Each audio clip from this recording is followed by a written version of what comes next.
খুলনা জাতীয় নাগরিক পার্টির এনসিপির শ্রমিক সংগঠক জাতীয় শ্রমিক শক্তির নেতা মোহাম্মদ মোতালেব শিকদারের গুলির ঘটনায় তনিমা ওরফে তম্বি নামে এক নারীকে আটক করেছে মহানগর পুলিশের গোয়েন্দা বিভাগ।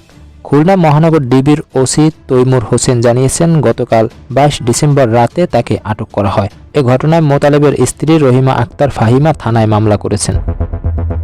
গত 4 অক্টোবর আহ্বায়ক অ্যাডভোকেট মোহাম্মদ তারিকুল ইসলাম ও সদস্য সচিব ডাক্তার জাহিদুল ইসলামের স্বাক্ষরের যুবশক্তির খুলনা জেলা কমিটি অনুমোদন দেওয়া হয়। সেখানে 1 নম্বর যুগ্ম সদস্য সচিব হিসাবে দায়িত্ব পান তনিমা। জানা গেছে, মোতালেবকে গুলি করার সময় তিনি ওই বাড়িতেই অবস্থান করেছিলেন। তনিমা বিবাহিত এবং তার স্বামী আছেন। এদিকে বারবার জিজ্ঞাসাবাদে তিনি বলেছেন তার স্বামীর নাম তানবীর শেখ।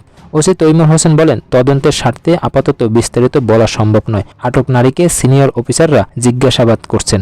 প্রাপ্ত তথ্য যাচাই বাছাই শেষে প্রয়োজনীয় আইনগত ব্যবস্থা নেওয়া হবে।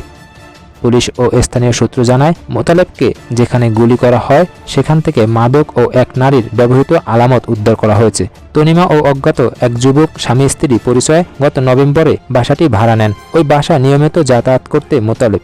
ঘটনার পরপরই বাসাটির ভাড়াটিয়া তনিমা ও তার কথিত স্বামী আত্মগোপনে চলে যান। পরে তনিমাকে আটক করা হয়।